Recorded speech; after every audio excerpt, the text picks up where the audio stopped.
Hello class. इसके पहले वाली क्लास के अंदर हमने पढ़ा था कंडक्टेंस के बारे में। ठीक है, चालकता के बारे में। आज हम उसी टॉपिक को आगे कंटिन्यू करेंगे। चालकता के जिस बाद एक टॉपिक आता है उसको बोलते हैं अपन विशिष्ट चालकता। ओके, स्पेसिफिक कंडक्टेंस, विशिष्ट चालकता।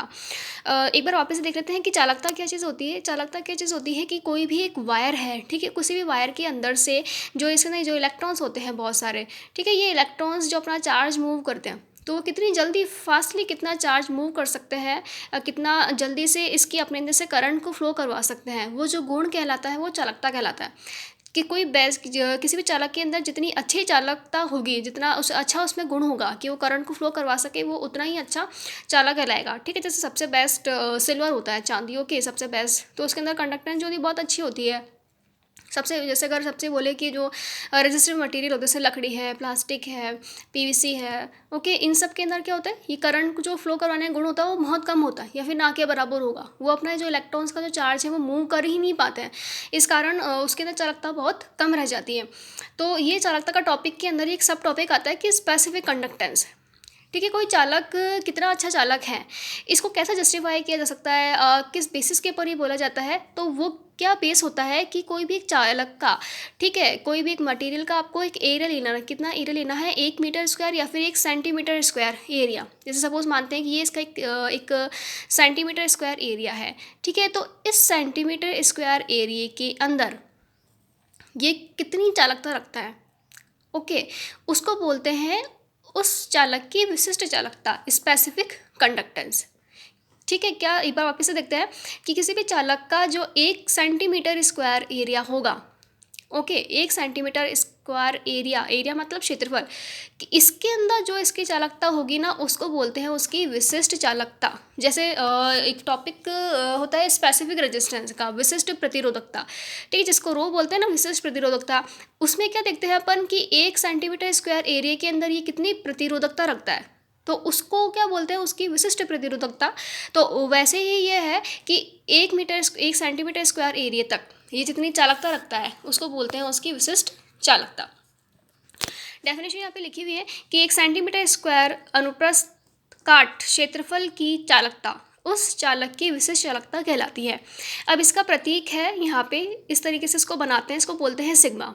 ओके, चालकता का प्रतीक क्या होता है, चालकता का प्रतीक सिर्फ इसका प्रतीक बोले तो वो क्या होता है, वहाँ पे जी होता है और इसकी इकाई क्या होती है, मोह होती है। लेकिन जो विशिष्ट चालकता है, इसका जो सिंबल होता है उसको बोलते हैं अपन सिग्मा, और जो उसका मात्रक रहेगा वो मात्रक इसका रहेगा मोह प्रति सेंटीमीटर। ओके, मोह पर सेंटीमीटर। क्यों है इसका ये अपन कहाँ की बात करें, 1 सेंटीमीटर स्क्वायर एरिया की तो बात कर रहे हैं। ठीक है, तो ओम पर सेंटीमीटर, सॉरी, मोह पर सेंटीमीटर, इसकी क्या हो जाएगी, यूनिट हो जाएगी। अब इसको को रिलेट करते हैं विशिष्ट प्रतिरोधकता के साथ के अंदर। देखो यहाँ पे ये सिग्मा है ना, विशिष्ट चालकता, तो इसका जब कोरिलेशन निकालना अपन है विशिष्ट प्रतिरोधकता के साथ में। ठीक है, ये रो जो इसको बोलते हैं अपन रो, तो रो किसका सिंबल होता है, विशिष्ट प्रतिरोधकता का। तो ये दोनों क्योंकि इन्वर्सली रिलेशन के अंदर होते हैं, इसलिए सिग्मा इक्वल्स टू 1/रो। ओके, सिग्मा इक्वल्स टू 1/रो इसका सिंबल हो जाएगा, या फिर रो बराबर भी आता है कि रो बराबर क्या होता है, 1/सिग्मा। ओके, तो ये विशिष्ट चालकता का टॉपिक है, ये क्लियर हो गया। आगे अपन रेजिस्टेंस के प्रकार को पढ़ते हैं कि रेजिस्टेंस के वैसे तो 4-5 प्रकार के रेजिस्टेंस होते हैं, लेकिन यहाँ मोटे मोटे तौर के ऊपर रेजिस्टेंस के 2 प्रकार लिए हुए हैं। ठीक है, एक है कार्बन प्रतिरोधक है और एक है वायर वाउंड प्रतिरोधक। ठीक है, एक मैंने ऐसा लिया है कि कार्बन प्रतिरोधक जो किसी अचालक को, ठीक है, कोई भी जो अचालक मटेरियल होता है, इंसुलेटर होता है, अचालक को कार्बन या ग्रेफाइट के साथ मिला करके बनाया जाता है। मतलब इसको किस तरीके से बनाते हैं, एक अपन वायर ले लेंगे, कोई भी एक अचालक वायर ले लेंगे, ठीक है, फिर इसको उसके ऊपर एक बाइंडिंग मटेरियल से इसको बांध देंगे यहाँ पे। ठीक है, ये क्या हो सकता है, कोई भी कार्बन या फिर जो ग्रेफाइट मटेरियल है, इसको इस तरीके से यहाँ पे पूरा इसके साथ में जोड़ देते हैं, तो ये जो कार्बन प्रतिरोधक है ये बन जाता है। वायर बाउंड रेजिस्टेंस किस तरीके से होता है कि इस पेपर एक अपन एक बेलन के आकार का एक आधार लेते हैं, ठीक है, उसके ऊपर एक वायर लपेटते हैं।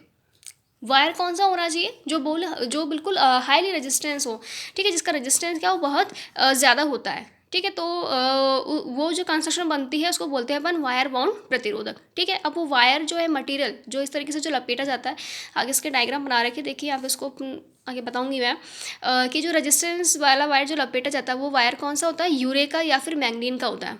ठीक है, यूरेका या फिर मैंगनीन, ये वायर जो होते हैं या जो मटेरियल, ये बहुत ही हाईली रेजिस्टिव होते हैं, बहुत ज़्यादा इनका प्रतिरोध जो है, ठीक है, बहुत ज़्यादा होता है। तो इसको किसके ऊपर लपेटा जाता है, सिरेमिक या बेकालाइट की एक पैकिंग होती है, शेप होता है आकार बेलन टाइप का, उसके ऊपर इसको लपेटा जाता है।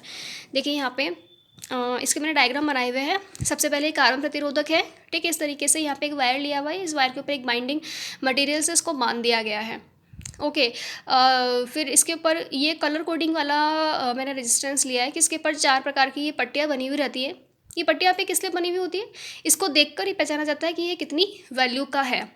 इसके नेक्स्ट क्लास के अंदर हम इसकी रेजिस्टेंस की वैल्यू निकालना सीखेंगे कि कैसे पता पड़ेगा इनको देख करके। ओके।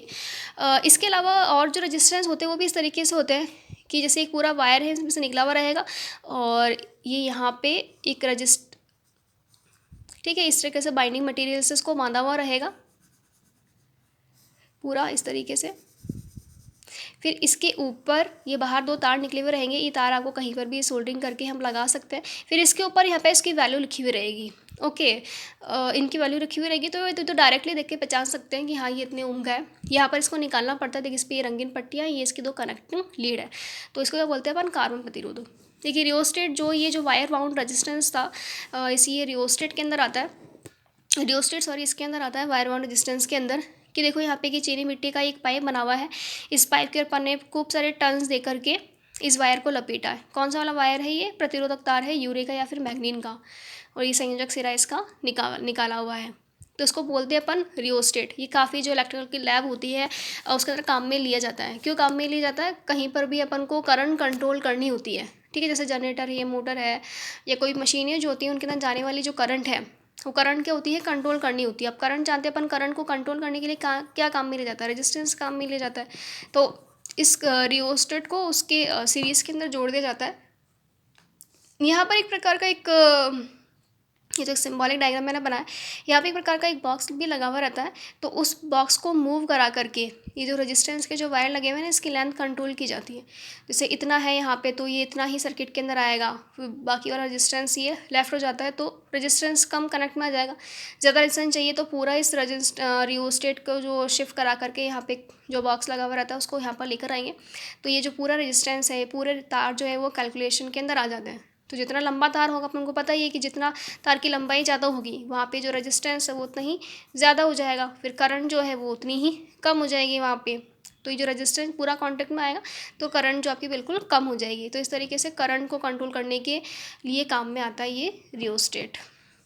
ओके। तो आज की क्लास के अंदर हमने पढ़ा, एक तो स्पेसिफिक कंडक्टेंस के बारे में पढ़ा और टाइप्स ऑफ रेजिस्टेंस है इसके बारे में पढ़ा। ठीक है, इसकी अगली वाली क्लास के अंदर हम स्टडी करेंगे रेजिस्टेंस की कैलकुलेशन किस तरीके से की जाती है। ओके।